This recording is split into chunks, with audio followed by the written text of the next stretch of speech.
Bueno, pues vamos a dar inicio a las sesiones que nos corresponden entre el día de hoy y mañana. Vamos a hablar sobre iniciativa legislativa popular, pero pues antes de eso vamos a hacer el repaso que pues siempre intento hacer pues de dónde vienen estos mecanismos y de la democracia participativa, principalmente en América Latina. Siempre les digo que conforme se demuestran en datos objetivos de mediciones que se han hecho en la región de América Latina, en las últimas décadas,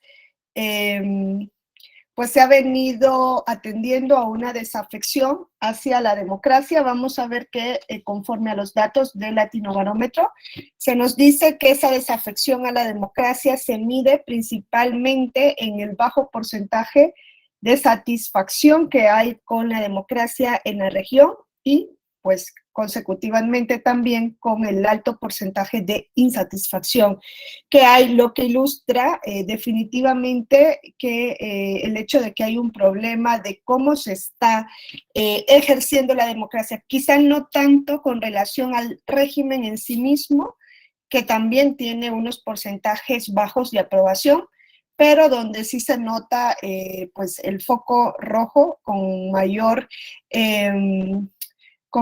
peligro es en cuanto a cómo se desempeña el gobierno, ¿no? Cómo se desempeñan los distintos gobiernos. Y con esto, pues lo que se produce es un descontento mayoritario en relación con los gobernantes.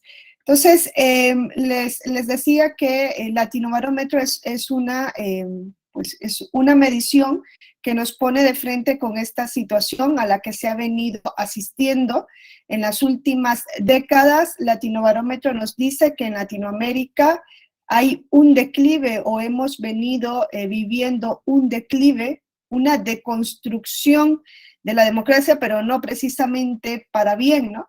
Desde el año 2010, vamos a ver que la primera década de este siglo pues se caracterizó por gobiernos presidenciales fuertes y a partir de 2010 pues comienza a verse este proceso de deconstrucción que pues se hace evidente en el año 2018, que incluso es catalogado por Latinobarómetro en el informe de ese año como el año horribilis, pues porque es precisamente en 2018 cuando nos topamos con la caída de dos países de la región ya directamente en una dictadura, ¿no? Que son Venezuela y Nicaragua.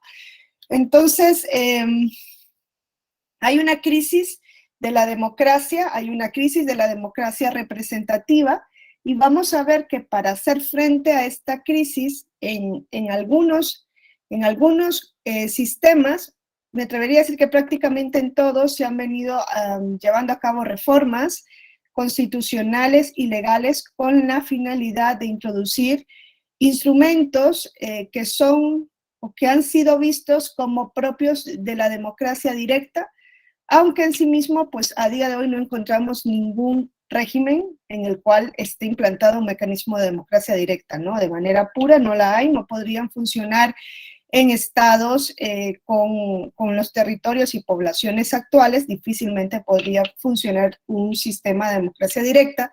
Entonces, lo que se ha venido haciendo es introduciendo mecanismos que se estiman propios de esta democracia para fortalecer a la democracia representativa, como un intento de complementar a la democracia representativa. No hay que idealizar ni romantizar, ya les digo yo que la democracia directa hoy día es prácticamente imposible encontrarlo en algún sistema, ¿no? Un sistema que diga que se rige un país completamente por democracia directa es falso. Y también hay que tener cuidado porque pues el principio democrático, incluso cuando hablamos de democracia directa, también debe estar sujeto a límites, y así lo ha establecido incluso la Corte Interamericana de Derechos Humanos en aquella famosa sentencia Gelman versus Uruguay, pues pivotea precisamente sobre esta hipótesis, ¿no? De que el principio democrático, incluso cuando se deriva directamente del pueblo, cuando no hay una participación de los representantes, tiene que estar sujeto a límites. Sobre eso volveremos más adelante. Entonces les decía que atendemos desde la segunda década de este siglo a un proceso de caída, ¿no? No sé si caída en picada, pero sí de caída en la región en cuanto a la aprobación de los gobiernos. Se habla de la crisis de la democracia, de la crisis de la representación, y sí, efectivamente hay una crisis de la democracia, pero quizá la crisis mayor es aquella relacionada con la aprobación de los gobiernos. Se vio como en menos de 10 años se da ese vuelco, ¿no? De rechazo hacia el desempeño de la clase gobernante. Y claro, ya en 2019 en varios países ya es notable, ya es palpable el fracaso, ¿no? Del ejercicio por parte de los gobernantes, y así nos encuentra la pandemia, ¿no? En esta situación que incluso en algunos países llega a acrecentar, ¿no? Este nivel de insatisfacción.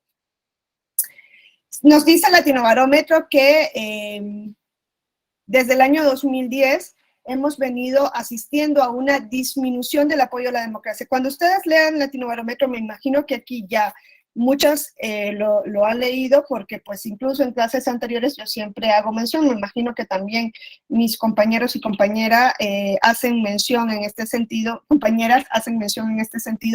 de consultar Latinobarómetro para ver el estado de la cuestión en la región.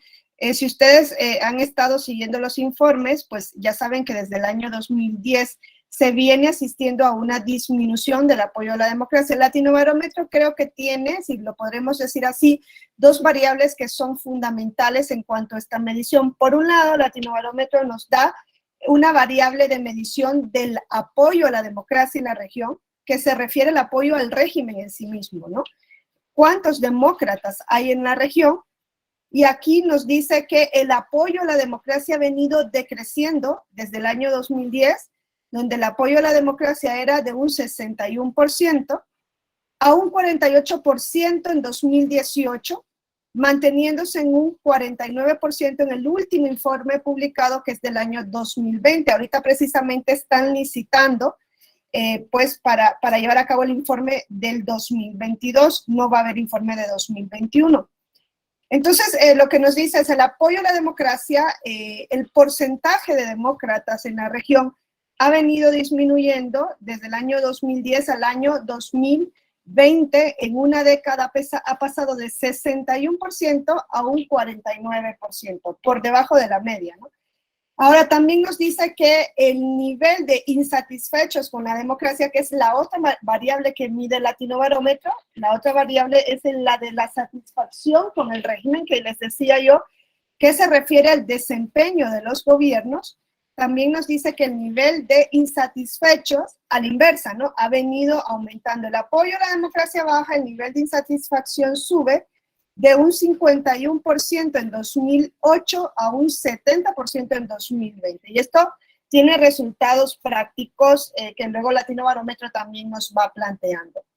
Lo que nos dice entonces es que estos datos tan llamativos nos reflejan que hay un aumento de ciudadanía indiferente con el régimen.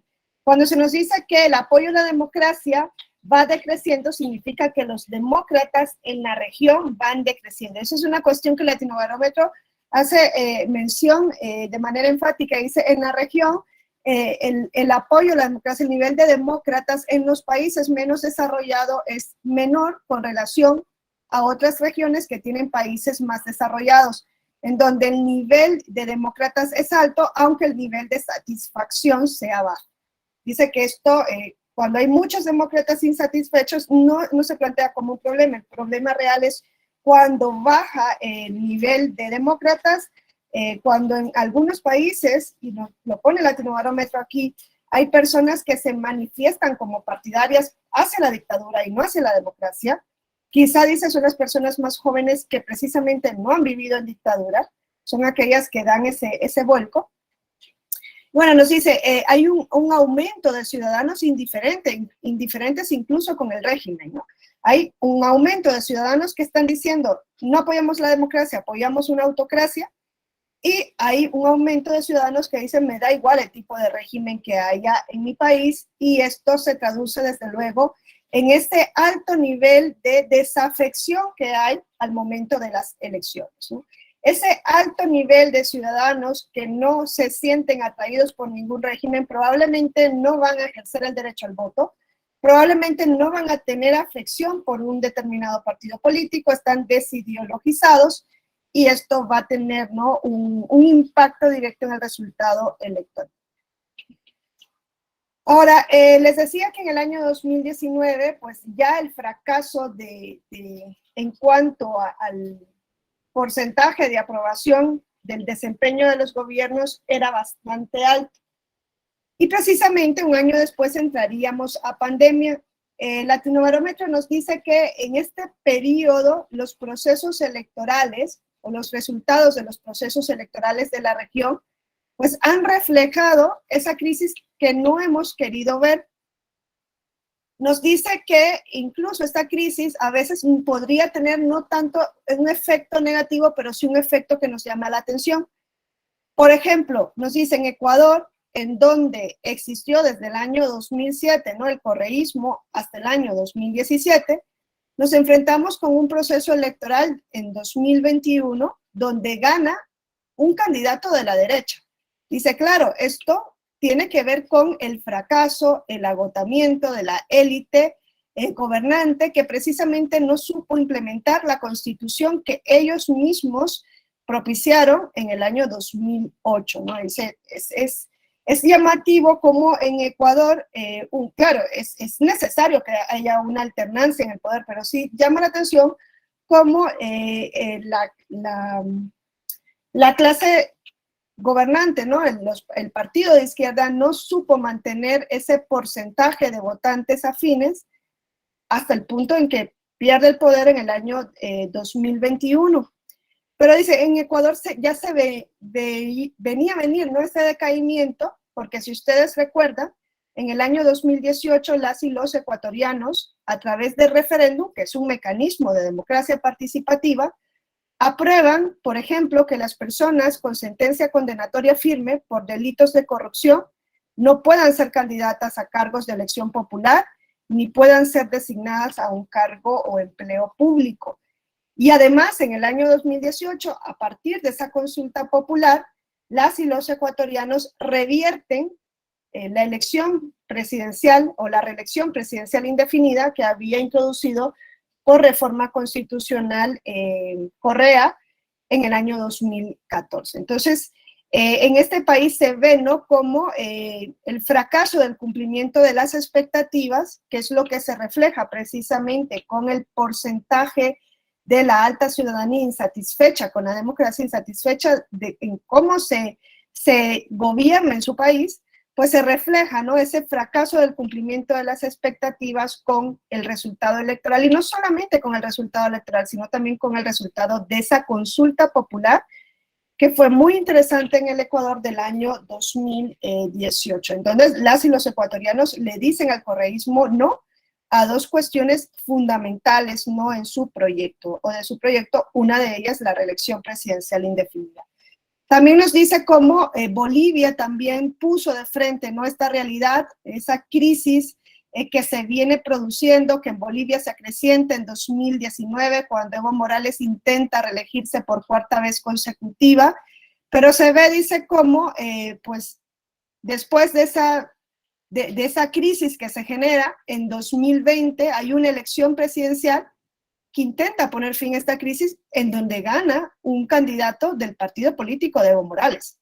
Pero dicen, no logran mantener ese porcentaje de apoyo, ya que en una elección pues local, ¿no? En las elecciones locales que se dan casi de manera inmediata en Bolivia, sufre una derrota estrepitosa de las elecciones departamentales el partido político MAS. Y dice, entonces aquí también se nota cómo la ciudadanía de este país también, ¿no? Le llama la atención y dice, no estamos satisfechos con la forma en la que se gobierna. Y Perú ya sería como la cereza del pastel, en el sentido de que en este país nosotros seguimos las elecciones de Perú, vimos que hubo esa posibilidad de balotaje, vimos cómo llega a la elección presidencial, pues un candidato que 3 meses antes de la elección era completamente desconocido.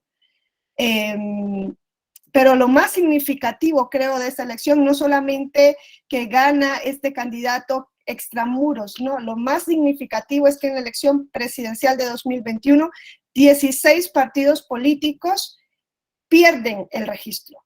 Casi todos los partidos políticos oficiales quedan fuera del sistema político en Perú por falta de votos, ¿no? Nosotros sabemos que en México también existe esa regla electoral del 3% que se mantiene en la mayor parte de los partidos políticos, y en el Perú ocurrió, ¿no?, esta situación. Prácticamente se queda sin partidos políticos tradicionales, con una participación electoral del 75% del electorado. O sea, fue algo bastante llamativo.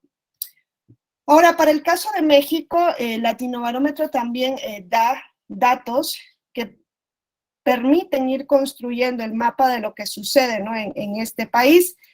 Y nos dice que para el caso de México, como ya les he comentado en otras sesiones, el apoyo a la democracia ha venido disminuyendo, ¿no? Como en toda la región, ¿no? Son pocos los países, Uruguay, Costa Rica, en los cuales el apoyo a la democracia se mantiene en niveles bastante aceptables. En el resto de países, pues lo que sucede es ese decrecimiento en cuanto al apoyo y en cuanto a la satisfacción.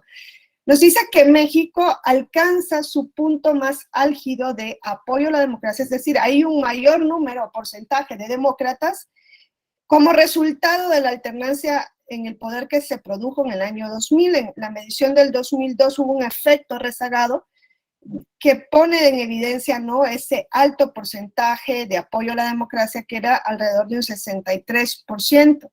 De ahí se ha venido decreciendo pues a lo largo de estos años, desde el 2002 hasta el 2022, se ha venido decreciendo en cuanto al apoyo a la democracia en casi 20 puntos porcentuales, ¿no?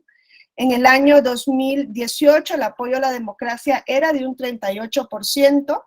Se esperaba ver el resultado del Latinobarómetro posterior a la elección presidencial de 2018. Cuando llega Andrés Manuel López Obrador al poder, el apoyo a la democracia es de un 38%, muy por debajo de la media.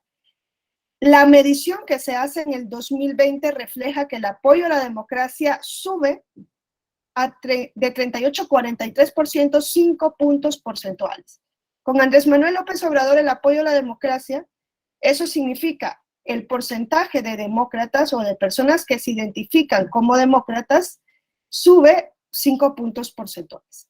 Nos dice el Latinobarómetro que a pesar de que hay una subida, esto no es un dato tan significativo, ¿no? Nos dice, no hay que echar en saco roto, ¿no?, que hay una subida. No hay una subida como la hubo entre el año, por ejemplo, 99 y el 2002, cuando se da la transición. En el 99 el apoyo a la democracia en México era de un 44%, en el 2002 sube a un 63%, casi 20 puntos porcentuales, en prácticamente 3 años. Dice, eso, la transición ahí en el poder tuvo un impacto, ¿no?, en el aumento del apoyo a la democracia, que no se nota en el año 2020. En el 2020, con Andrés Manuel López Obrador, se nos dice que la alternancia en el poder ahora tiene o produce cada vez más un menor impacto. Solo sube 5 puntos porcentuales, pero no va a la baja, ¿no? En esta medición sube, tendríamos que ver qué sucede para 2022. Ahora, con relación a la satisfacción con la democracia, que yo les decía, el apoyo a la democracia nos dice pues cuál es la postura de la ciudadanía con relación al régimen, ¿no? ¿Cuántos demócratas hay en la región?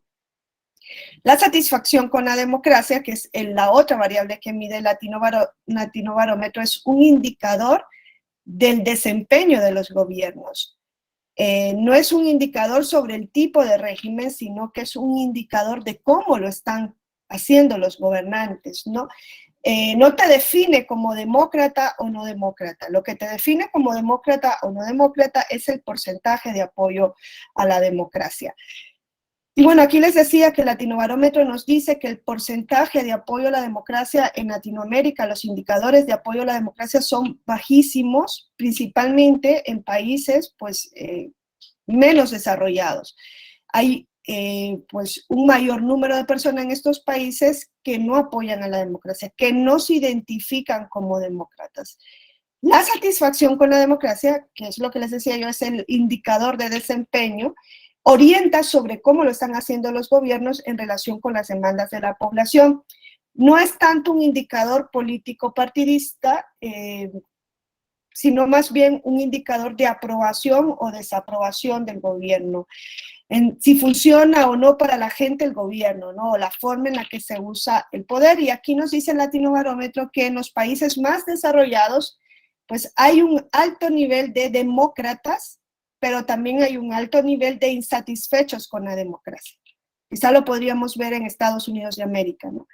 Hay un alto nivel de insatisfacción con la democracia, no están de acuerdo, no están conformes de cómo pues trabaja el gobierno, de cómo funciona para la gente el gobierno.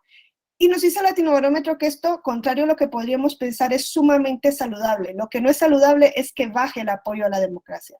Pero es saludable, dice, tener a demócratas insatisfechos, porque estos son los que precisamente van a producir en las elecciones las alternancias en el poder. Cuando no hay demócratas, no va a participar la población en las elecciones y vamos a encontrar un alto porcentaje de abstención, porque a la gente le da igual el proceso electoral, le da igual el partido político que compita, no tiene afinidad por la democracia. Otra cosa es la satisfacción o insatisfacción con la democracia. Latinobarómetro nos dice que es preferible tener a demócratas insatisfechos que tener a un alto número o un alto porcentaje de no demócratas dentro de la región y de nuestros países. Entonces, en la región nos dice el Latinobarómetro que la insatisfacción con la democracia ha ido aumentando también. Así como ha ido bajando el apoyo a la democracia, la insatisfacción con la democracia ha ido aumentando. Nos dice que en el año 2013 la insatisfacción estaba en un 51% y en el año 2020 hay una cifra catastrófica que nos dice que hay un 70% de ciudadanía insatisfecha con la democracia. Y lo que Latinobarómetro destaca de estas cifras y de esta lectura es que en América Latina hay un nivel de latinoamericanos no demócratas e insatisfechos con la democracia altísimo. Y es lo que va subiendo en la región. Y esta es la mayor fuente de protesta para las democracias latinoamericanas, ¿no? Y quizá esto es lo que está ocasionando ese giro que al que estamos atendiendo en la región, ¿no? Si nos damos cuenta, en la región nos estamos moviendo ya en extremos, ¿no? No nos estamos moviendo con gobiernos de centro, ni de centro derecha, ni de centro izquierda, sino que pues hemos asistido en los últimos procesos electorales a gobernantes que se declaran totalmente pues, por extremos, extrema derecha o extrema izquierda en la región. Y esto pues puede, dice el Latinobarómetro, puede terminar en la imposición de dictaduras. Ya tenemos 3 dictaduras en la región. Cuba no entra dentro de esta medición porque el Latinobarómetro, yo creo que desde el inicio no la tomó en cuenta porque tenía claro que no era una democracia, sigue midiendo todavía a Venezuela y a Nicaragua, aunque ya en el informe deja claro que no son democracias, que son dictaduras, pero las sigue teniendo en la medición. esperemos que pues ese cáncer no se siga extendiendo por la región, ¿no? Y no solamente hay dictaduras de izquierda, hay también dictaduras de derecha, aunque estos tres países pues tienen una dictadura de izquierda o más propensas por la izquierda. Y bueno, todos estos datos nos demuestran entonces lo que les decía al inicio, hay un malestar de la ciudadanía, no sé yo si con la democracia, no sé si el malestar es directamente con la democracia y con la democracia representativa, y esto de la democracia representativa pues se evidencia porque hay un porcentaje muy bajo de la población que confía en los partidos políticos, pero sí hay un nivel de pues malestar con la forma en la que se está gobernando. Quizá hay un nivel de malestar más alto con la forma en la que se está gobernando que con relación a la democracia en sí mismo, ¿no? Son las élites que están en el gobierno, son las clases gobernantes, nos dice el Latinobarómetro, las que están llamadas a ser examinadas. Hay países que tienen una alta satisfacción con su democracia y con la forma en la que se está ejerciendo el gobierno. Les decía, Uruguay tiene una alta satisfacción en la medición del 2020. Costa Rica tiene una alta satisfacción con la democracia. El Salvador sale como un país que tiene una alta satisfacción con la democracia, pues se ve que pues están satisfechos con la forma en la que el gobierno de Bukele, que no es precisamente uno de los más democráticos, pues está llevando a cabo su labor. Y los países más insatisfechos con la democracia se nos dice que son Ecuador, Perú, quizá por los propios resultados electorales, aunque creo que al momento de la medición del Latinobarómetro en 2020 todavía no se había llevado a cabo la elección ni en Ecuador ni en Perú, pero ya se presentan como los países en los cuales hay un mayor rechazo de la población con la forma en la que se está ejerciendo el poder. Ahora, en relación a México, en 2018 se nos dice en Latinobarómetro que solamente un 16% de la población encuestada se manifestó satisfecha con la democracia. Aquí hay un punto, ¿no?, a tomar en cuenta. Los partidos políticos tienen que estar atentos a estas mediciones, ¿no? Esta medición se hace entre 2017 y 2018. Antes de la elección presidencial no se había elegido un nuevo presidente, ni mucho menos había asumido el cargo, pero se nos dice el nivel de satisfacción de la población es del 16%. Con Andrés Manuel López Obrador, y ya en el año 2020, el nivel de satisfacción con la democracia, esto es la valoración de la población encuestada de cómo lo está haciendo el gobierno, subió un 33%. Hay una subida bastante significativa, de un 16 a un 33%. Eso sí, las y los mexicanos han venido considerando que en su país se gobierna solo para unos pocos y por eso se dice que esta puede ser una razón por la cual se elige un presidente que pues, se podría entender de alguna manera no viene del sistema político tradicional, aunque eso también es bastante discutible, ¿no? No nos encontramos ante el caso del presidente de Perú, ¿no? Que venía, era una persona desconocida, que no, creo que es profesor, ¿no? Sindicalista. No nos encontramos ante esa situación con Andrés Manuel López Obrador, pero ese Latinobarómetro que podría ser una de las causas por las cuales se elige quizá un partido político que no ha sido pues de los partidos que habían estado antes en el poder. Y solamente un 13% de la población en el año 2020 manifestó que confía en los partidos políticos como institución. Ahí es donde yo les decía que parece que entonces la crisis se genera por la democracia representativa, porque no se confía en los partidos políticos. Pero también vemos que la crisis se genera por la forma en la que se está ejerciendo el poder, ¿no? Por la satisfacción a la democracia, que lo que nos dice eso, no estamos de acuerdo con la forma en la que cuando se llega al poder, este es ejercido, ¿no? No solamente con la actuación de los partidos en general, sino de cómo ejercen el poder. Creo que alguien levantó la mano.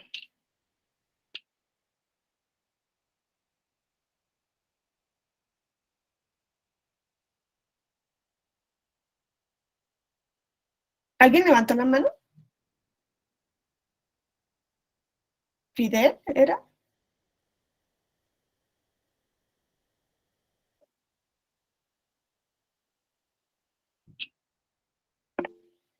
Hola, doctora, creo que la subieron y la bajaron. Ah, ok, vale. Gracias, Laura. Abraham, creo que era. Ah, ahí está otra mano, creo. No, se me hace que entonces era mensajito. A lo mejor eso pasó. Ah, ok, vale. Bueno, pues entonces les decía que esta es pues una situación, la situación que hemos ido afrontando y que es quizá la que nos pone de frente con esta situación de reformas en donde se está buscando, ¿no?, dar soluciones a estos casos tan eminentes, ¿no? Dice el Latinobarómetro, la democracia está sufriendo de una enfermedad silenciosa. Desde el año 2010 nos viene encendiendo los focos rojos al respecto. Hay una especie de diabetes democrática, dice, es una enfermedad que poco a poco va erosionando a nuestros sistemas. Y quizá por esto es que en muchos países se han producido, no solamente el rediseño de sus instituciones electorales, para potenciar la participación de la ciudadanía, y vemos, por ejemplo, en el caso de México se ha introducido esta figura de la candidatura independiente que tiene que ser objeto de una revisión también, porque vemos que no, las candidaturas independientes en cuanto a sus efectos no han tenido un impacto a nivel federal, no lo ha habido. A nivel local se ve un mayor impacto de las candidaturas independientes, entonces hay que revisar quizá, ¿no?, la forma, los requisitos que se exigen y la forma en la que está regulada esta figura, pero también hemos venido asistiendo frente al hartazgo, ¿no?, hacia los partidos políticos, a estas reformas en las cuales se han ido introduciendo estos mecanismos de democracia directa para dar lugar a una democracia participativa.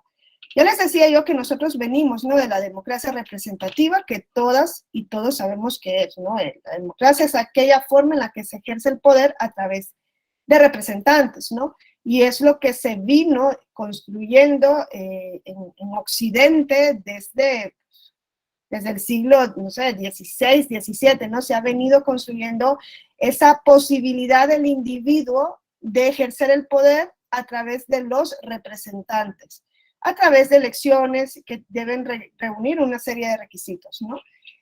Y donde el pueblo conserva de alguna manera un control en el ejercicio del poder, ¿no? Quizá en los sistemas presidenciales ese control es menos evidente que en un sistema parlamentario, ¿no?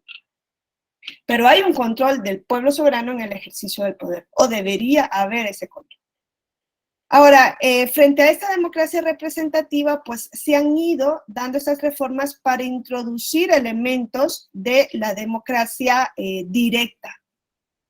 Y así se ha dado lugar a la democracia participativa. Cuando hablamos de consultas populares, cuando hablamos de iniciativa legislativa popular, cuando hablamos de revocatoria de mandato, ¿no? Estamos hablando precisamente de estas cuestiones, ¿no? De mecanismos de democracia directa. Ya les digo yo que la democracia directa pues no la vamos a encontrar de manera pura en ningún sistema, ni siquiera en Suiza. Hay una democracia semidirecta en Suiza, a partir de la cual, para la aprobación de determinadas leyes consideradas relevantes en el país, se entiende que la ciudadanía puede, si lo solicita con un porcentaje determinado de firmas, participar en el proceso de ratificación final de esta ley en un referéndum, o en este caso en un plebiscito, perdón, pronunciándose sobre si va o no a aprobar la ley, ¿no? Eso es lo que pasa en Suiza, no es que la población suiza se reúne directamente para todos los asuntos públicos, se reúne solamente en caso de determinadas leyes. Y una vez que el pueblo aprueba esa ley, se entiende que la ley es conforme a la Constitución y ya no pasaría por el mecanismo de control de constitucionalidad. Eso también es bastante llamativo, ¿no? Se dice las leyes aprobadas a través de referéndum por la ciudadanía, se entiende que ya son conforme a la Constitución, porque la ciudadanía no aprobaría una ley por referéndum contraria a la Constitución. Eso es sumamente discutible, ¿no? Eso es romantizar el ejercicio de la democracia directa, pero bueno, en Suiza les ha funcionado hasta el día de hoy. Ojalá no se nos ocurra en América Latina hacer una importación de algo semejante, ¿no? Porque eso sí sería, creo, sumamente peligroso podría ser sumamente peligroso para nuestra región, como lo refleja el caso Gelman versus Uruguay, ¿no? Que les digo que gira en torno precisamente a esta cuestión. Entonces, la iniciativa legislativa popular, que es el tema que a nosotros nos va a ocupar directamente, tiene que ver precisamente con todo este proceso, ¿no? De cómo en la región hemos venido afrontando esta crisis, de cómo en la región pues nos hemos venido desencantando por el ejercicio del poder y cómo se han ido buscando algunos mecanismos, algunos remedios para hacer frente a este desencanto. Ya les decía yo que uno de esos mecanismos pasa por las reformas que introducen los mecanismos de democracia, creo que hay alguien, es que no me sale, no puedo leer bien los, bueno, fíjense, lo de los gobiernos de izquierda y derecha, a mi juicio, en América Latina es bastante complicado hacer una lectura de ellos. De forma tradicional, un gobierno de derecha sería un gobierno más conservador, ¿no? Un gobierno conservador, un gobierno que en cuanto a la economía se mantiene también en este libertad de mercado, ¿no? Generalmente son estos gobiernos los que se caracterizan como gobiernos de derecha, gobiernos conservadores en todos los aspectos, ¿no? Gobierno de izquierda sería un gobierno más progresivo.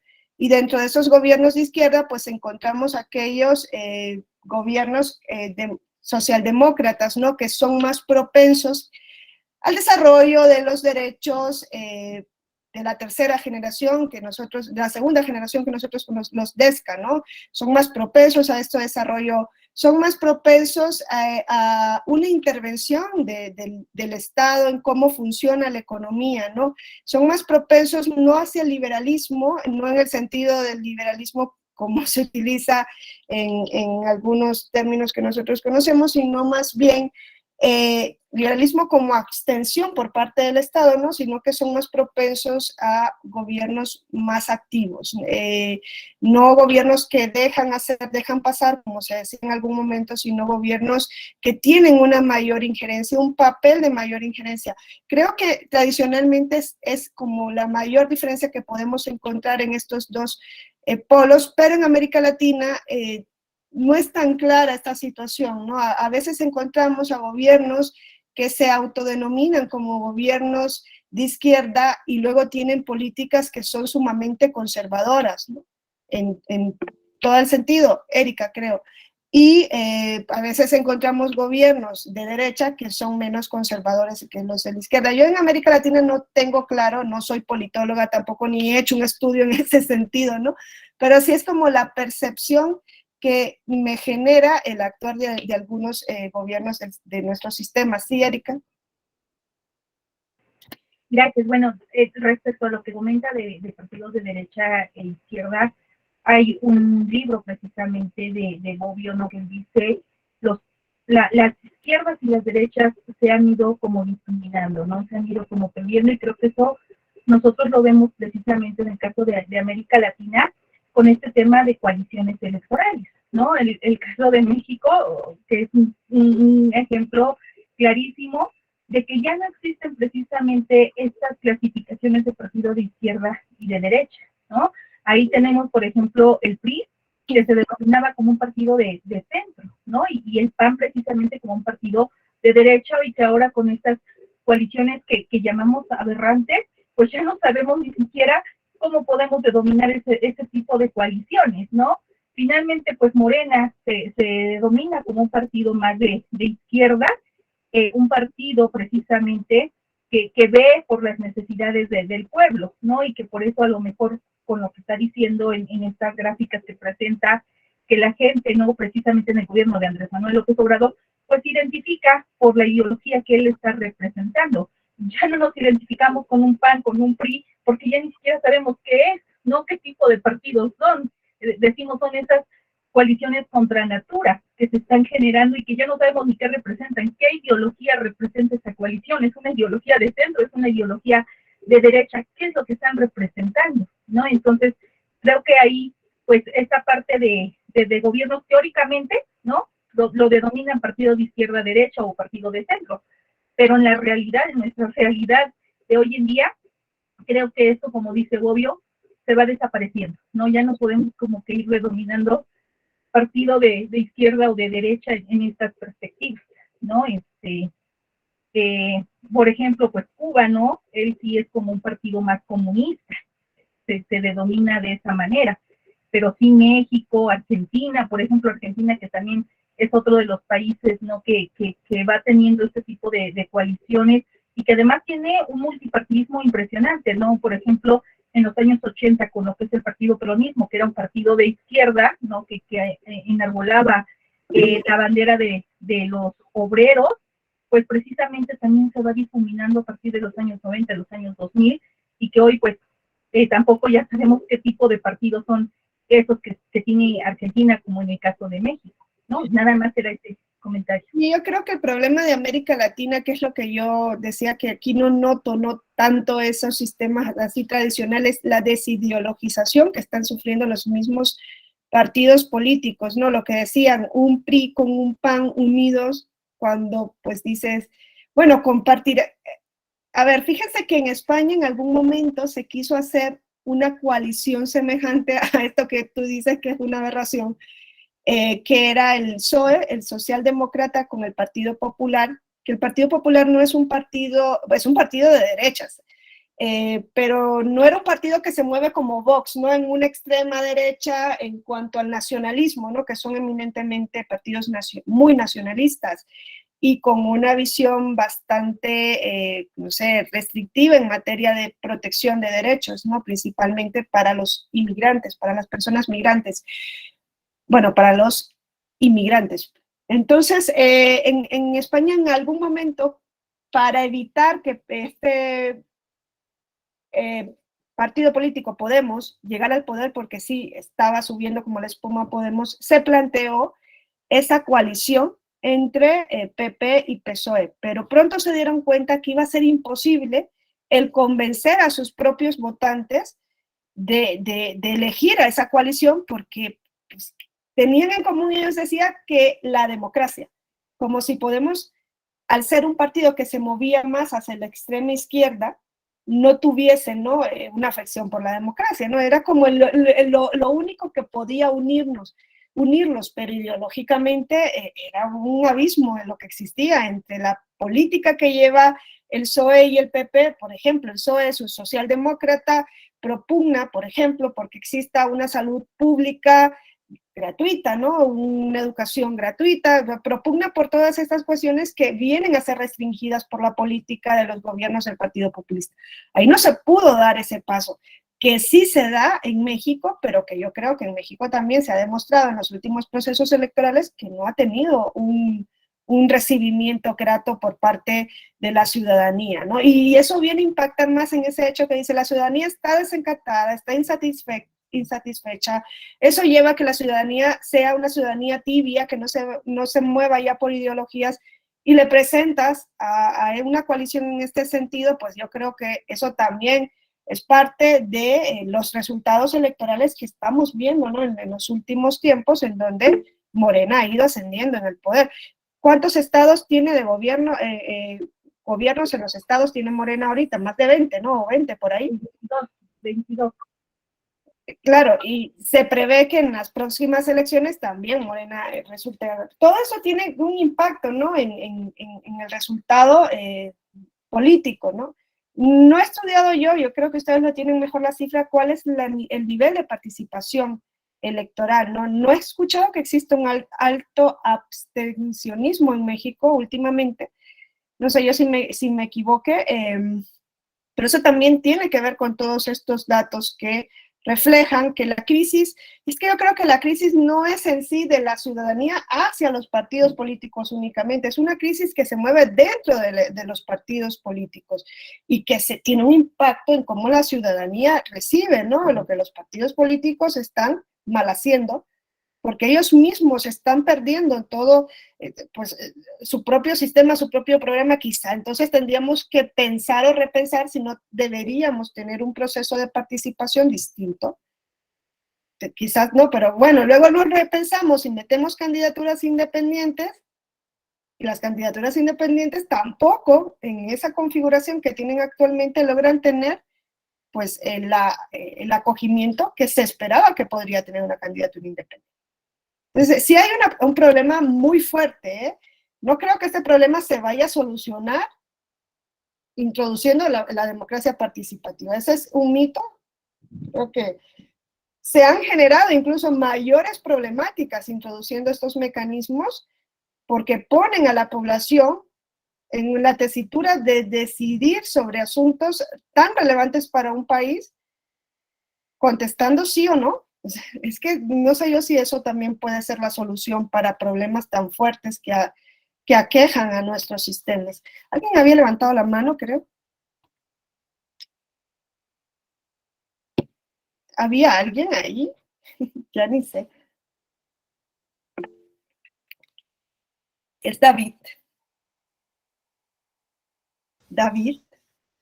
Gracias, profesora. No fui yo, pero aprovecho un momento para preguntarle. Entonces, con esto que nos comenta, nos dice que la democracia directa no abona a fortalecer a la democracia. No, no es que no abona, pero no es la solución, o sea, no la podemos ver como la solución única a esta problemática. Es un mecanismo que permite como canalizar la insatisfacción de la ciudadanía, diciéndole, a ver, con la democracia representativa te sientes insatisfecho, pues vamos como a darte la oportunidad de pronunciarte sobre algunos asuntos mediante la introducción, por ejemplo, de una consulta popular. Pero no basta con solo introducir estos mecanismos, es que hay que ver, como en el caso de las candidaturas independientes, qué regulación le estamos dando y más allá de ello, qué uso le estamos dando a estos mecanismos. Es que si comenzamos a utilizar, por ejemplo, y eso que sea una crítica constructiva, a la consulta popular como se utilizó, a la única consulta que ha prosperado en México, la ciudadanía cree que eso es un circo en lugar de una vía para que realmente se pueda manifestar. ¿Por qué? Porque es que no se sabía ni siquiera qué era lo que se estaba consultando. No se puede hacer un uso desmedido de estos mecanismos, ni se puede hacer un uso que sea pues desordenado de los mismos. Porque entonces lo que le dicen a la ciudadanía es, mira, tienes esta posibilidad, pero da igual si la ejerces o no, porque al final no va a tener ninguna eficacia. Creo que es en lo que tenemos que tener muchísimo cuidado, además de tener el cuidado de saber que porque algo se decida a través de democracia directa, bueno, que no es directa, participativa, va a ser mejor que la decisión que se tome por democracia representativa, que muchas veces se adolecen de las mismas carencias en ambas formas. Con eso lo que les quiero decir es que no hay que idealizar a la democracia participativa. Que es importante que la ciudadanía se pueda pronunciar, la ciudadanía, ¿no? Porque también es un ejercicio de la ciudadanía, se pueda pronunciar directamente, sí, pero que esto no tiene que ser visto como la solución para estos males, ¿no?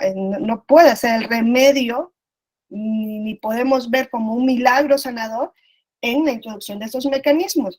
Yo luego les voy a ir contando cómo se han ido, por ejemplo, utilizando estos mecanismos en algunos países de la región para que veamos que sí, que está bien que estén, pero que hay que exigir que tengan una regulación y un uso conforme. Porque caer en la democracia plebiscitaria creo que es mucho peor que el ejercicio de democracia representativa que tenemos hoy día. Creo que es Uciel, Laura y es que Uciel, Laura y Erika. Gracias, doctora. Pues yo solamente quería hacer el comentario, digamos, en esa línea argumentativa que usted acaba de señalar, que en lo particular siempre he visto a la democracia participativa como un lado de la moneda y otro lado de la moneda que se olvida en su dimensión o en su justa dimensión, que es la parte de la democracia deliberativa. Y quiero, digamos, hacer el planteamiento. Si a la población la incentivamos a participar solo por participar, se presta muchísimo para un tipo de incentivo político de movilización de masas. Y el conocimiento politológico al respecto sobre las masas es muy específico, en el sentido de que las masas son muy manipulables. Los individuos pierden su calidad de ciudadanos dentro de la masa. Entonces, ese es un riesgo fuerte, digo, es una opinión, es un riesgo que tenemos latente cuando solamente incentivamos a la participación por participar, cuando solo vemos un lado de la moneda. En cambio, el otro lado de la moneda, la democracia deliberativa, es la construcción de argumentos, ¿no? El posicionamiento de ideas, de preferencias políticas, el debate público, y aquí es donde actores tan importantes como la academia, ¿no? Como las escuelas judiciales, como los académicos, como los ciudadanos informados, periodistas, investigadores, etcétera, empiezan a hacer planteamientos que van más allá de lo aparente y que tienen conocimiento especializado al respecto, y eso permite que la ciudadanía se pueda informar, que puedan debatir y que podamos tener una discusión pública de otro nivel, ¿no? Y que entonces la población sí sepa, ¿no? Y que tenga conciencia de qué es lo que se va a decidir, cuáles son las dimensiones de esa toma de decisiones derivado del ejercicio participativo. Ese yo creo que es un punto medular que estamos dejando absolutamente fuera de la cancha en este tipo de espacios. Y en realidad yo, por ejemplo, celebro mucho que en el caso de la intención de reformar los aspectos electorales, la supuesta reforma electoral que quiere proponer el presidente, bueno, haya discusiones en la Cámara de Diputados, ¿no? Parlamentos abiertos, y se invite a especialistas, y la mayoría de ellos se ha pugnado en contra de esas propuestas. Ese ejercicio deliberativo que muchas veces incomoda porque es contrastar ideas, ¿no? Es necesario y es urgente y tiene que verse como un aspecto fundamental, incluso un aspecto sine qua non para los ejercicios participativos. Yo creo que sin democracia deliberativa, sin deliberar, sin discutir un tema, sin hacer planteamientos serios y profesionales, no podemos hacer llamados a la población para participar en algo que muchas veces pues no alcanzan a dimensionar con la justa medida, ¿no? Entonces ese sería mi comentario. Sí, comparto al 100% lo que dices. Laura. Bueno, la verdad es que yo creo que estamos en un momento, lo decía yo hace 2 o 3 sesiones, en realidad nuestra democracia recién nació, aunque esté denominada y bien especificada en las leyes, digamos, la Constitución del 17 lo señala como el modo de gobierno. En la práctica, en realidad tenemos apenas 5 elecciones en donde la gente se ha interesado en no solo acudir porque te daban una despensa o no solo acudir porque te llevaban como grupo de tu sindicato, etcétera. Es decir, 5 elecciones federales en donde la gente ha tenido ya como más control de su voto, de su participación. Y en las últimas 3 en donde en realidad la gente ha defendido el sentido de su voto, porque incluso en 1988, por más que la gente se sintió que le robaron el voto y todo, no hubo una defensa del voto así de poderosa. Entonces, en 2000, bueno, en 96, en 94 no hubo ese problema, todo el mundo supo que ganó el PRI o el PRI, y en 2000 la gente estuvo muy conforme, los que votaron por Fox se sintieron muy cómodos diciendo, mira, hay por fin alternancia. Eso les dio la idea a las personas de que había un sistema democrático fuerte. Y de 2006 y 2012 y 2018, quien en realidad se hizo cargo de la participación fue la gente. Entonces creo que si somos honestos, tenemos una democracia real de tres elecciones federales. O sea, es nuestro tercer intento. Yo creo que es pedirle demasiado a como competir, si lo pusiéramos a competir con un sistema tipo Suiza, que es como el otro extremo de la moneda. Caray, nos llevan 300 años de ventaja y nosotros remontar en solo 3 ciclos electorales, esto es muy complicado, es exigir demasiado del sistema en sí mismo. Y me parece que lo que estamos haciendo como ciudadanía sí se nota. Creo, digo, tú lo sabes, yo lo sé, yo me dedico a esto, a hacer programas. Por ejemplo, hoy tuve un programa con gente de Morena, Canadá, y Morena, Estados Unidos van a tener una elección de congresistas. Es decir, la gente se está organizando porque quieren más participación desde abajo hacia arriba, como que la idea ya no es estoy esperando que el gobierno haga por mí, el partido haga por mí, sino yo soy parte de una ciudadanía que hoy exige, pero para exigir yo tengo que dar y para dar tengo que informarme. Entonces, me parece que estamos en un momento de retroalimentación.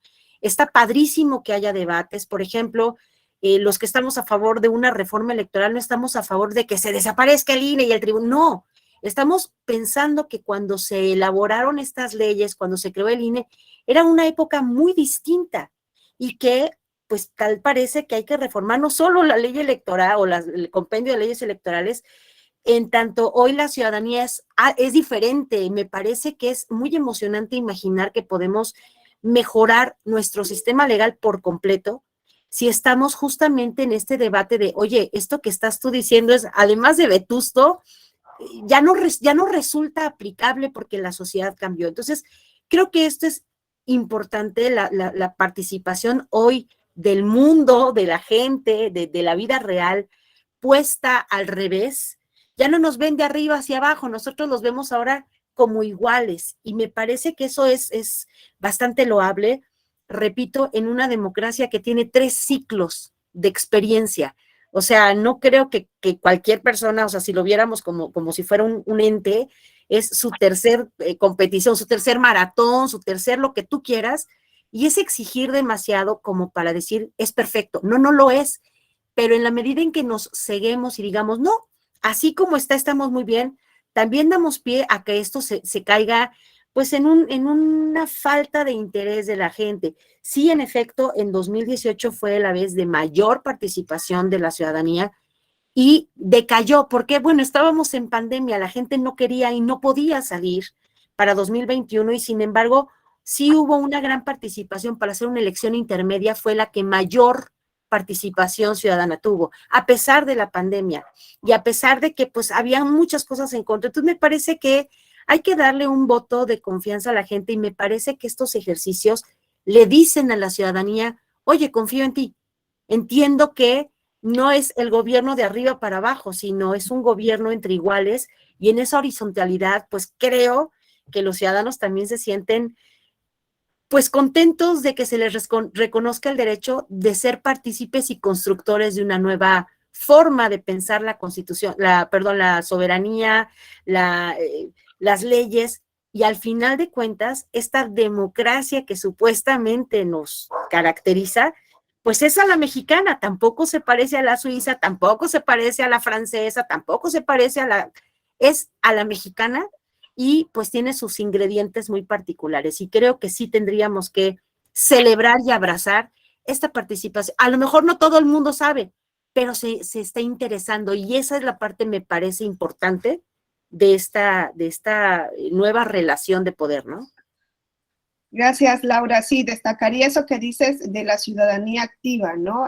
No pasiva, y de la labor que tienen las distintas instituciones, incluso de sociedad civil, ¿no? De propiciar esa pedagogía también. A ver, miren, cuando veamos ahorita lo de la democracia participativa en México, también, pues, hay que reconocer que es muy joven. Si la democracia en sí, dice Laura, que es joven, porque, bueno, existían elecciones en México, sí existían, pero no eran elecciones competitivas, no sé yo si eran elecciones auténticas, competitivas no eran, no había una posibilidad de hacer un cambio en el poder.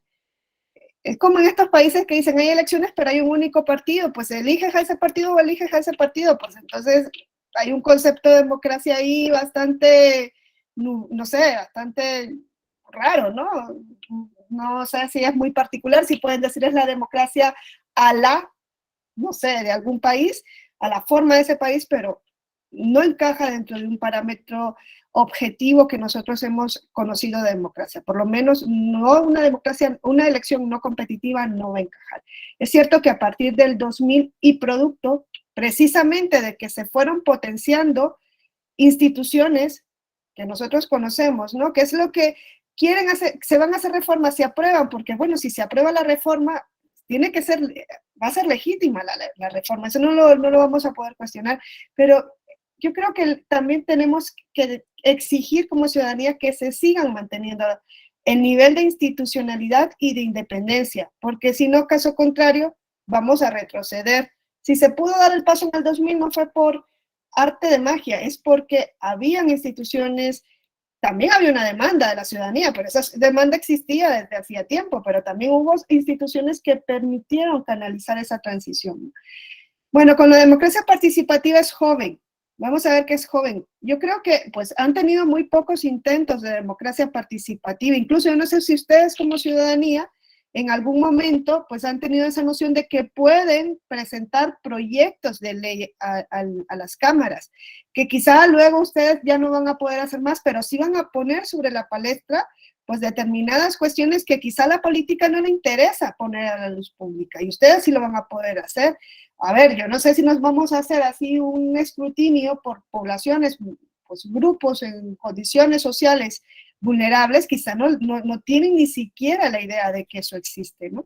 Por eso hay una parte de la ciudadanía que yo creo que tiene como una mayor responsabilidad también en ese sentido. Y ustedes, como parte de la ciudadanía más educada, entran, ¿no? Dentro de ese grupo que lleva una mayor responsabilidad. Ejercieron la consulta popular, fue un ejercicio muy rocambolesco el que se hizo, ¿no?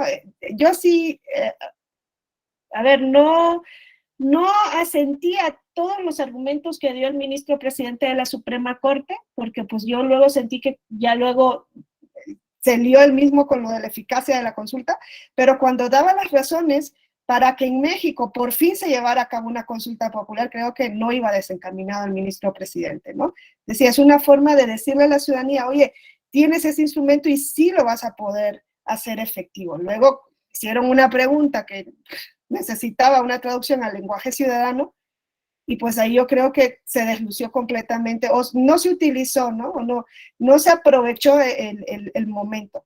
Pero está bien que se propicien esos mecanismos, que luego implican una erogación de gastos, pues es lo que hay. Es que la democracia no es gratis. No hay ningún derecho gratis, todos tienen un coste y la democracia también va a tener un coste.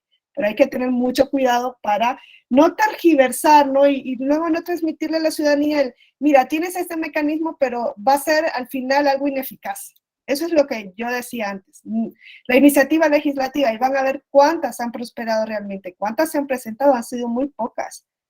Y la revocatoria de mandato la acaban de vivir, es uno de los pocos países que tiene esa posibilidad. Es que fíjense la gran posibilidad que tienen ustedes en México hoy día. En un sistema presidencial es difícil de poner al titular del Ejecutivo, casi imposible. Díganme en Estados Unidos a cuántos titulares del Ejecutivo han depuesto por la vía del juicio político. Es difícil, pero ni a Nixon, o sea, no pasa. Probablemente no va a ocurrir. Perú, que es el país en el cual se ha visto más ese ejercicio, es porque tienen un modelo cuasi parlamentario, no es exactamente presidencial puro. Pero por eso, tienen los mecanismos ahí, ahora hay que buscar la manera para que esos mecanismos sean realmente eficaces y que su uso no caiga en la demagogia.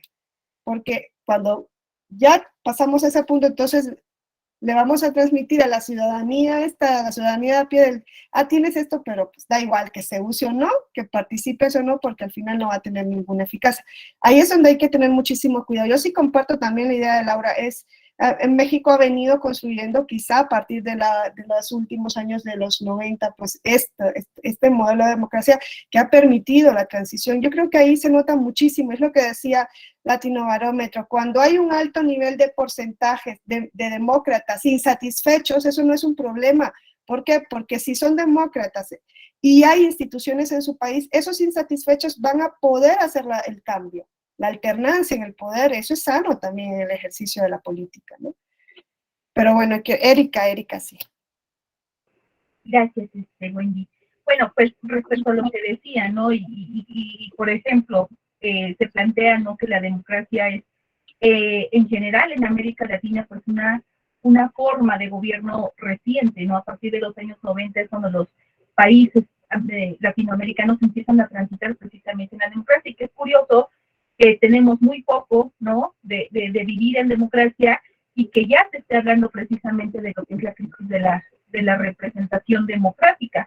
¿Por qué? Bueno, pues por el tipo de gobiernos que hemos tenido, más bien de actores políticos que llegan al poder y que finalmente pues ven siempre por sus intereses propios, ¿no? Entonces, en esta cuestión, yo diría que para dar un respiro precisamente a nuestra recién naciente democracia, pues empiezan a implementar precisamente estos mecanismos de participación, ¿no? Estos mecanismos de democracia directa. ¿Para qué? Para que nosotros como ciudadanos precisamente exijamos, estemos al pendiente de lo que los representantes que nosotros elegimos, qué están haciendo, ¿no? ¿Cómo están manejando, por ejemplo, los recursos? ¿Qué decisiones están tomando en favor de sus representados?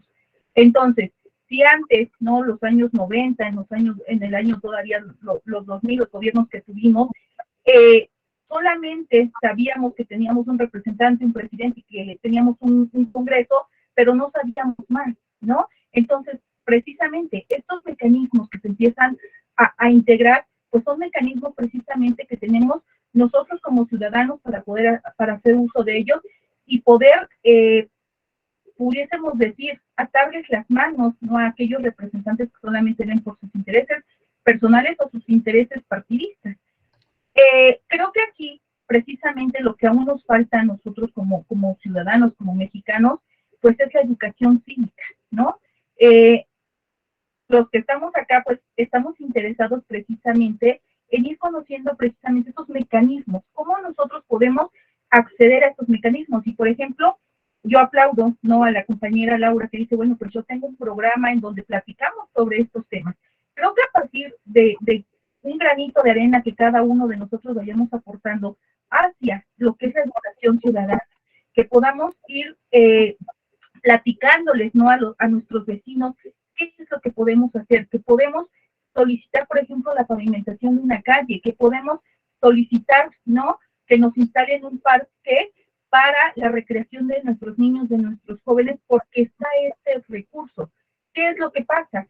Si la ciudadanía no nos interesamos, tenemos el mecanismo de lo que es la participación, no o este mecanismo de participación, El presupuesto. el presupuesto participativo, pero si no lo hacemos uso, ¿qué es lo que pasa? Pues se queda ahí, se ocupa para otra cosa que no va dirigido precisamente para la ciudadanía, ¿no? En el caso, por ejemplo, de Puebla, en el año 2020, se tuvo que regresar mucho dinero de este presupuesto que estaba destinado para generar o para atender las necesidades de la ciudadanía, de los proyectos que presentaba la ciudadanía. ¿Por qué? Porque no se hacía el uso o se destinó para cualquier otra cosa, menos para hacer eso. Entonces, creo que nos falta un poco todavía de educación cívica como ciudadanos, ¿no? Y que eso, bueno, pues decía, lo tenemos que implementar desde desde donde nosotros estemos, ¿no? Como ciudadanos, los que estamos interesados, porque solamente así podemos hacer que estos mecanismos pues realmente funcionen, ¿no? Y que estén ahí cuando nosotros los necesitemos. Decíamos, la revocación de mandato es, ¿no? Para la ciudadanía, sin embargo, es ahorita un partido quien dice va a la revocación o que se haga este mecanismo. Pero la ciudadanía, entonces, ahora ya tenemos esa posibilidad de que si tuviéramos otro presidente como Enrique Peña Nieto, sabemos que podemos solicitar una revocación de mandato para quitar a aquellos gobernantes que solamente ven por sus intereses propios, ¿no? Entonces, creo que es eso, y ahí pues espero que Laura también nos comparta cuál es su programa para que le podamos dar seguimiento, porque es importante, ¿no? Que nosotros como ciudadanos también demos la discusión a esta forma de democracia participativa que hoy en día tenemos, ¿no? Decíamos, pues para darle un respiro a la democracia.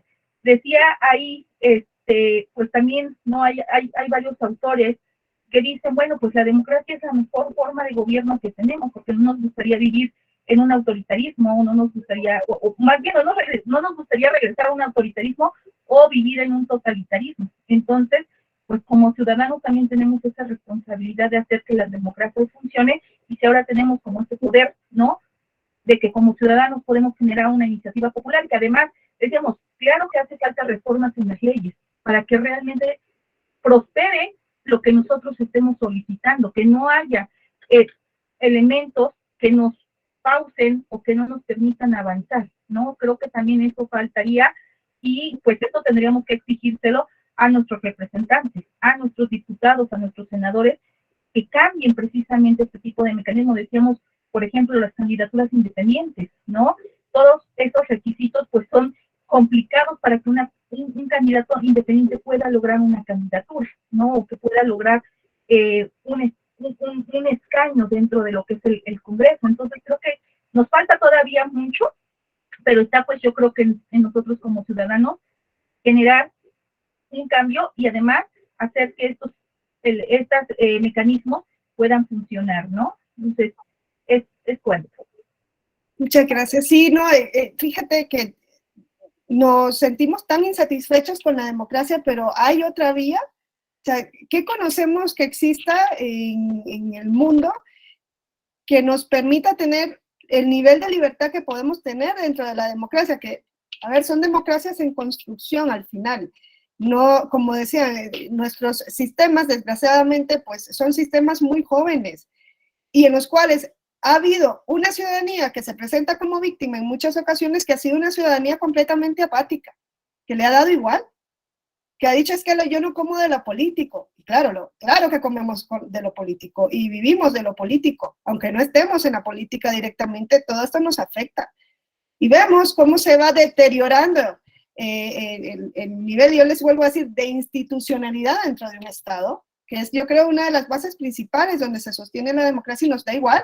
Y vemos el nivel de deterioro en materia de derechos humanos y nos da igual.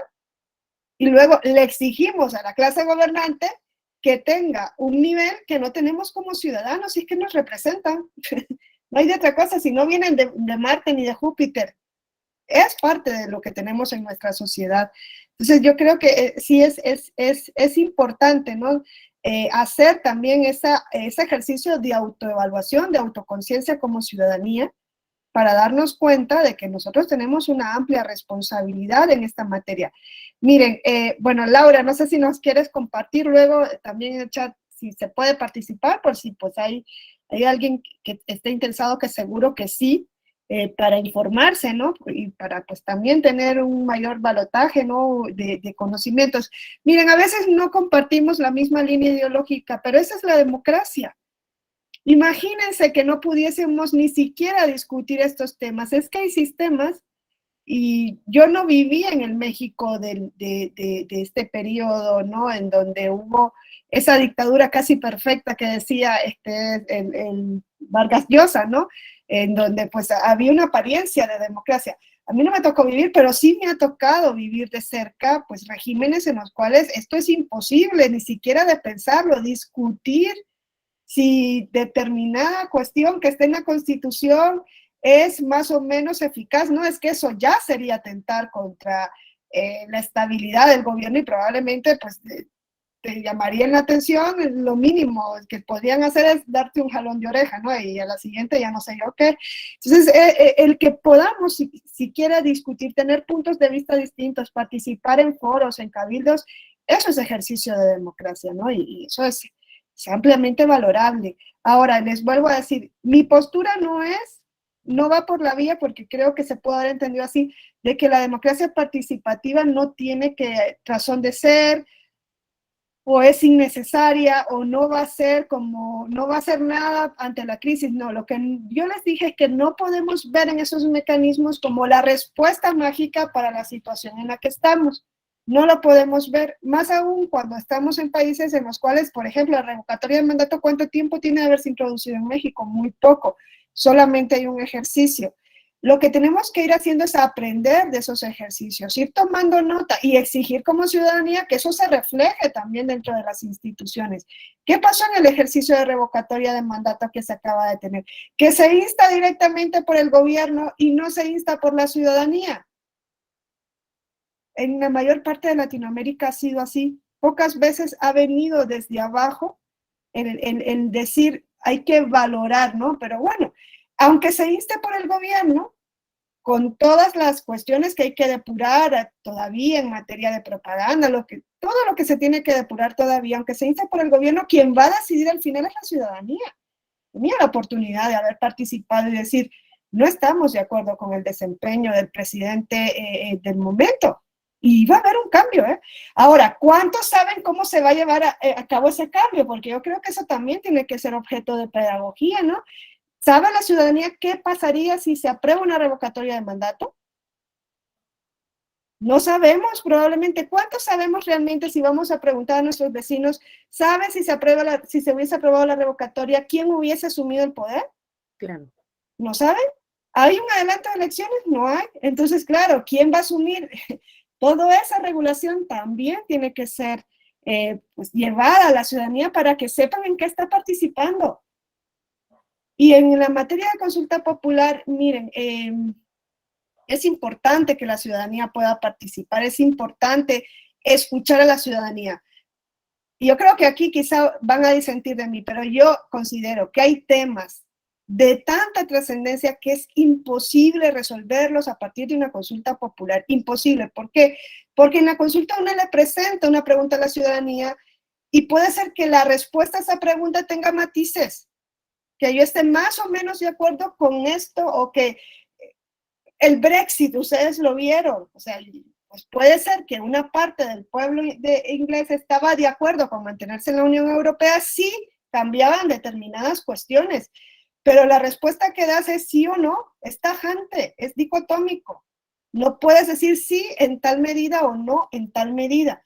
No es lo mismo que la consulta que le presentan en Ecuador, ¿no?, al pueblo en 2018, donde le dicen, ¿estás de acuerdo con eliminar la reelección presidencial indefinida? Y claro, ahí yo creo que si estás de acuerdo o no estás de acuerdo.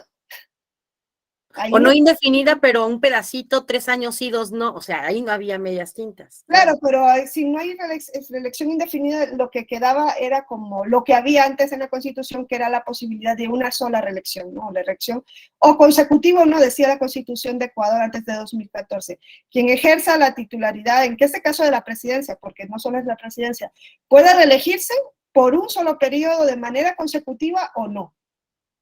Y si se revertía esta reforma de 2014, volvían a eso. Era más, o sea, ves que ahí hay una mayor posibilidad de coherencia y de lógica en la respuesta que vaya a dar la ciudadanía. ¿Estás de acuerdo con esto o con lo otro? Hombre, otro me va a decir, estoy de acuerdo con que se reelija 2 veces, pero bueno, ya eso ya sería también ponernos en una... No es lo mismo, ¿no? Cuando es un tema de tal trascendencia como los acuerdos de paz de Colombia, que yo les también sobre eso hemos visto en otras clases, o sea, una diferencia de 0.5%, creo, entre el sí y el no. Pero claro, yo no creo que un colombiano o una persona colombiana en sus 5 sentidos dijese, yo no estoy de acuerdo con que se firme la paz en mi país y quiero seguir en este proceso de violencia, ¿no? Nadie hubiese, pero claro, es que el acuerdo de paz conllevaba una serie de cuestiones detrás, que eran no sé cuántas, el programa, ¿no? No me acuerdo, que si eran 400 folios donde se contenían una serie de cuestiones que el pueblo no estaba de acuerdo completamente con esto. Entonces, claro, al votar el no, no es que no estuvieran de acuerdo con el acuerdo de paz, es que no estaban de acuerdo con todo lo que conllevaba.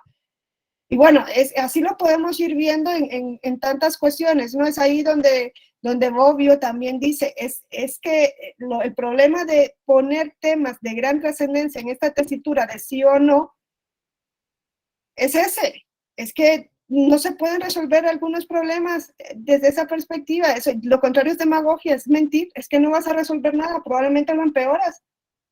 Probablemente la decisión va a ir a peor. Y yo ahí siento que hay que tener muchísima mesura, muchísima racionalidad de saber que una decisión así probablemente no va a mejorar la situación que estás planteando, que estás intentando resolver. Lo del juzgar a los expresidentes, yo creo que pues es que ahí era como, no sé por qué se les ocurrió hacer esa consulta, yo nunca entendí, ¿no? En el juzgado, yo creo que la mayoría de los mexicanos y mexicanas, pues si hay una prueba fehaciente de que alguien ha cometido un acto de corrupción, no te va a decir, no lo procesen.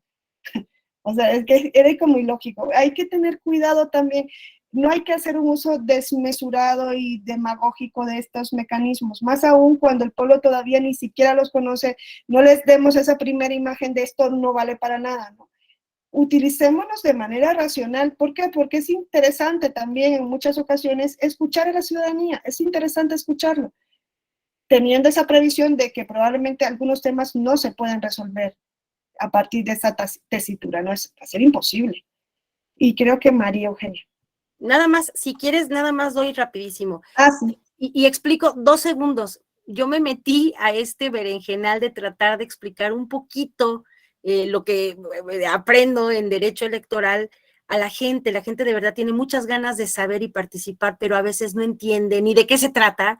Y entonces, pues me puse esta tarea de tratar de, como dice nuestro querido Octavio Vado, el doctor, bajar del abogañol al español, porque de verdad la gente quiere entender, y desgraciadamente la labor de los partidos políticos, esta labor importantísima que es la educación cívico-política, la han tirado por labor, no la recuerdan. El Instituto de Formación Política de Morena, y hablo porque tengo contacto con ellos, está haciendo lo suyo. Por ejemplo, esta elección de congresistas que van a llevar a cabo este fin de semana, la han promovido, son chavos, son gente muy joven, porque tienen ganas de que la gente de Estados Unidos y Canadá tenga una representación en el partido. Van a elegir 150 congresistas y 4 representantes, 2 mujeres, 2 hombres, porque les interesa que la gente tenga representación en el partido. Me parece que esa parte, todos los partidos en México la han olvidado. Y bueno, pues yo sí, siempre he sido de izquierda, así me considero, mi corazón está de este lado. Y entonces yo estoy en Sin Línea MX, hago todos los días a las 11, cuando no, bueno, mañana me van a poner una muela, entonces mañana no voy a poder estar porque van a poner un poste para una cosa ahí fea.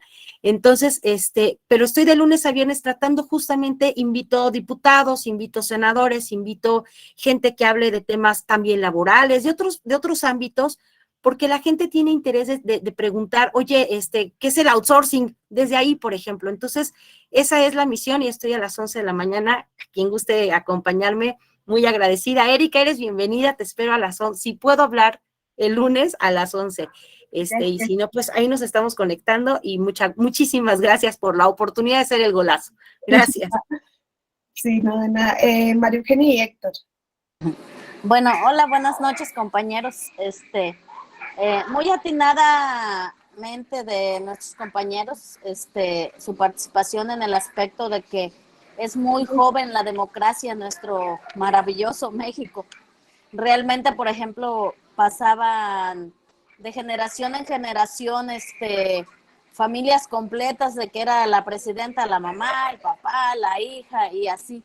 Entonces, pero pues eran otros mecanismos que se utilizaban para hacerles representar a la ciudadanía normal, que eso era la democracia, cuando la democracia era que tú tenías la posibilidad de ver quién era la persona que tú querías que estuviera en el poder. Entonces, es muy cierto que, por ejemplo, siempre hubo mucho apatismo. La gente perdió el interés en la democracia, en la política, en ir a votar.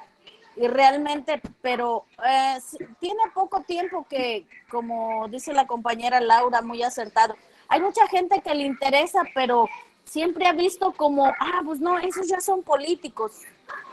No, pero la familia fulana son políticos. A nosotros, pues nosotros no encajamos en eso, nosotros no podemos. Y siempre hubo como esa barrera.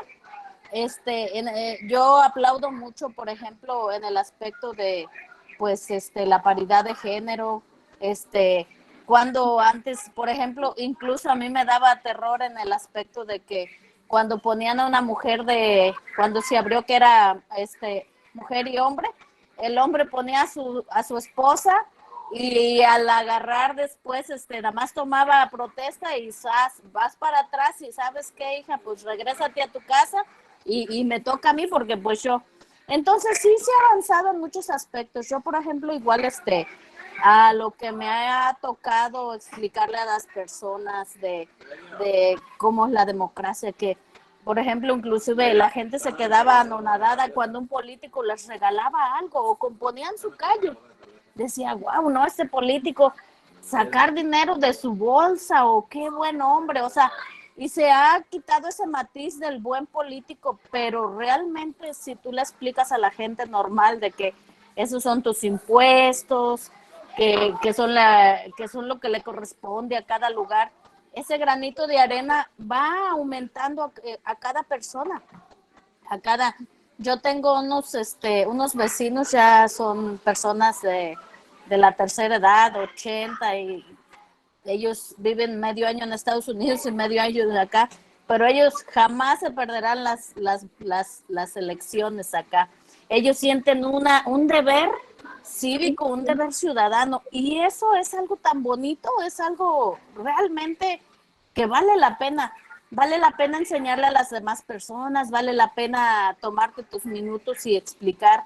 Yo recuerdo pues ahorita de lo de la revocación, pues me daba risa porque en sí, pues qué padre se sintió ir, ¿no? Y qué bonito porque sabemos de lo que se trata. Pero más sin embargo, por ejemplo, en mi municipio, en el ayuntamiento, pues el presidente municipal pues no les dio ni permiso esos días de no sé qué actividad hicieron. Digo, wow, o sea, que a tal grado les da miedo la democracia porque pues es tú lo ves y dices, no, ustedes no, ¿qué tal si votan a favor? Porque pues estos son míos, ellos tienen que votar en contra. Realmente la democracia directa se está trabajando, se está viviendo y es un granito que un día vamos a ver un frasco lleno de cada una de las cosas que se hacen. Gracias. Gracias, María. ¿Y Héctor?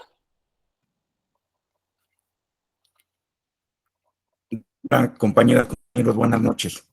Si partimos desde la perspectiva que el desempeño ineficaz del gobierno tiene como efecto la insatisfacción de la democracia, hay que hacer una diferencia entre ser candidato y ser gobierno. Ahí es algo muy importante porque las expectativas se van incumpliendo. Se llega con una expectativa muy alta, hay improvisación, hay una conceptualización o una interpretación tergiversada de el conocimiento para resolver o satisfacer las demandas prioritarias. Y bueno, pues ahí es precisamente donde viene la insatisfacción de las personas, del ciudadano, y que bueno, pues eso tiene consecuencias con la insatisfacción con la aprobación de la democracia. Ahí yo creo que hay ahí está una línea entre ser candidato y ser gobierno, primero. Posteriormente, bueno, pues también ahí ya tiene que ver ya los mecanismos de participación ciudadana con la relación que se tiene que ir fortaleciendo en la democracia de los conceptos de gobernabilidad, los procesos de gobernabilidad-gobernanza. Es muy importante esta dualidad en una democracia participativa y representativa.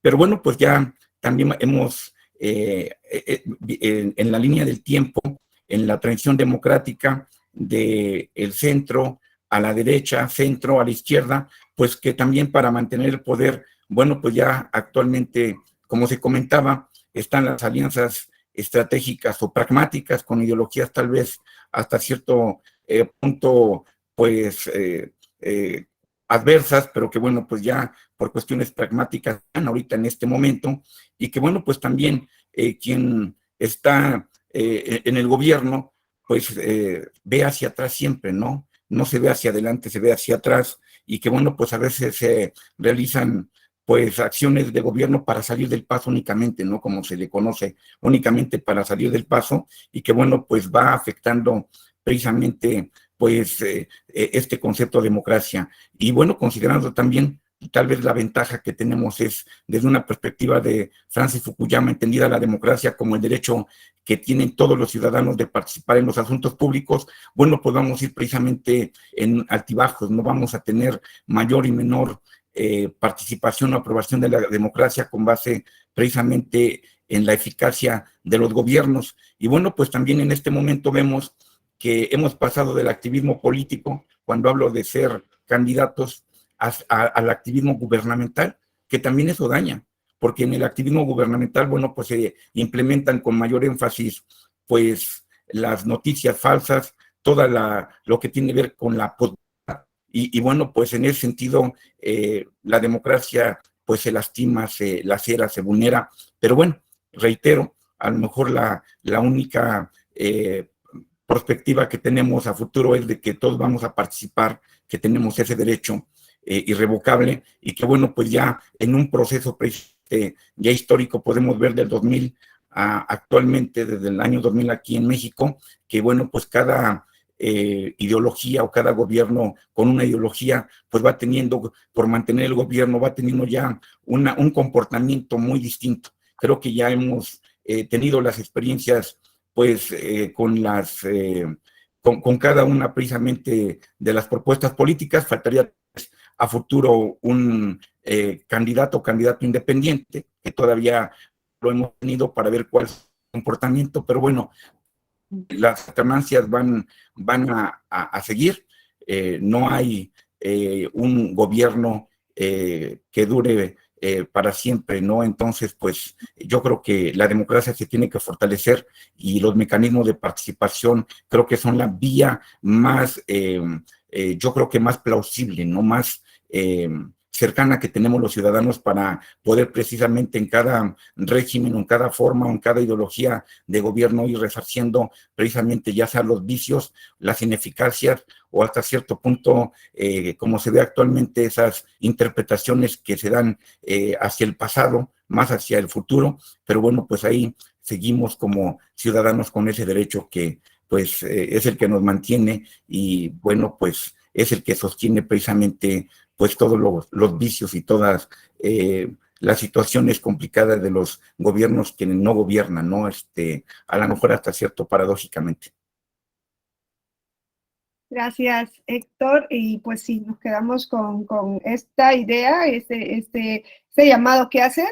Lo vamos a dejar aquí por el horario. Yo solo les voy a rogar, por favor, que, a ver, ya sé que nos apasiona la política, que la política es un tema bastante complicado. Estos temas luego derivan en irnos, ¿no?, a esos asuntos, pero no hagamos comentarios personales entre nosotros porque es un foro académico, ¿no? Y aquí pues venimos a discutir ideas académicas, no personales. Aquí si alguien pertenece, es militante, afiliado a un partido político, de verdad que cuando la escuela hace el registro no les pregunta eso, se entiende que van a tener determinadas posturas, en el caso ahorita, pues, a favor, en contra de quien ejerce el gobierno, está muy bien, pero por favor, solo les pido que no se cree un ambiente, ¿no?, en el cual se puedan sentir que hay un cierto ataque personal, que todos nos respetemos, porque pues eso también es parte de la democracia, no es parte principal de la democracia. No vamos a decir que, o sea, cerrar la participación a nadie, ni mucho menos, pero pues entre nosotros nos podemos moderar, ¿no?, para no cruzar una línea que luego pues pueda considerarse agresiva personalmente en contra de alguien, ¿no? Aquí de todos estamos aprendiendo y los comentarios y participaciones de todas, todos y todes, pues son importantes, son relevantes. Al final eso es lo que va a construir a la democracia en sí. Y cerramos con Karen. Hola, buenas tardes. Estoy de acuerdo con todos ustedes que tenemos una democracia pues muy joven, pero también nos hemos dado cuenta que tenemos una crisis de partidos políticos, sobre todo tradicionales, donde las ideologías pues nos hemos dado cuenta que ahorita no se están respetando y vemos derecha con izquierda, centro, y pues los ciudadanos, o sea, no los aceptamos, pero sobre todo no entendemos ni siquiera las ideologías, porque ni siquiera los mismos partidos a veces conocen sus ideologías. Y entonces ahí se van creando nuevas figuras, como es las candidaturas independientes, que hemos visto, pues, no quiero decir un fracaso como fue Nuevo León, pero pues no hay una estructura en sí. Y se han ido creando, o la mismo el hartazgo de la ciudadanía va eligiendo los outsiders, que son estos candidatos que dicen, ya no quiero políticos que me representen, entonces voy a elegir a un empresario, porque si puede llevar a cabo una empresa, pues va a poder llevar la administración pública. Si nos hemos dado cuenta que una empresa no es igual que la administración pública. Y es ahí donde hemos ido al fracaso, que tenemos países que hay artistas, que hay comediantes siendo presidentes de la República. Y ahí nos damos cuenta cómo se han aprovechado los partidos para el hartazgo y poner a su gente y convencerlos con mercadotecnia, de marketing político. ¿Y qué nos dice eso? Se van creando otras figuras como los mecanismos de participación, que es incentivar exactamente a la ciudadanía, pero si la ciudadanía no entiende hasta dónde puede llegar o si participa, qué resultados o qué consecuencias tiene esto. Puedes crear 1000 cosas y al final vamos a estar en la misma democracia joven. Necesitamos un civismo, necesitamos que los partidos políticos capaciten a sus candidatos, que capaciten a la ciudadanía, que de verdad haya interés y interés de nosotros. Entonces recae como en todos mis compañeros, como usted, en la en el civismo. Necesitamos civismo. Y esta es mi participación. Muchas gracias. Muchas gracias, civismo, sí. Bueno, pues quedaríamos acá y mañana veríamos cómo se tramita la iniciativa legislativa popular para pues que puedan hacer ustedes sus valoraciones y más allá de eso, para que tengan conciencia de que existe, de que está la posibilidad y que hagan uso de ello, ¿no? Porque a día de hoy creo que solamente una iniciativa legislativa ha prosperado en México y pues aunque en la mayor parte de los países hay muchas barreras, es una carrera de obstáculos el poder llegar, ¿no?, al último punto de la iniciativa legislativa. Eso no significa que nos vamos a amedrentar y que no vamos a hacer uso de esa posibilidad. Bueno, mañana nos vemos, espero que puedan descansar, muchas gracias, es un gran grupo, sí, desde que entré y vi más o menos quiénes estaban aquí, sabía que iba a haber un alto porcentaje de participación y de comentarios muy acertados, y pues los espero mañana y pues que pasen buena noche. Muchas gracias. Buenas noches. Descansen, compañeros. Saludos, buenas noches. Saludos. Ay. Gracias. Gracias, linda noche. Buenas noches.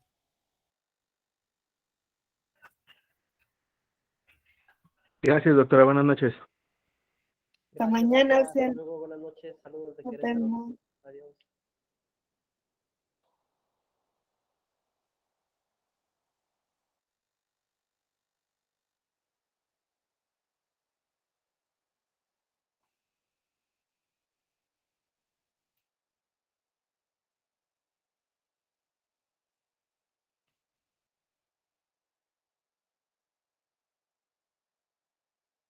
Gracias, linda noche. Nos vemos, Teresa.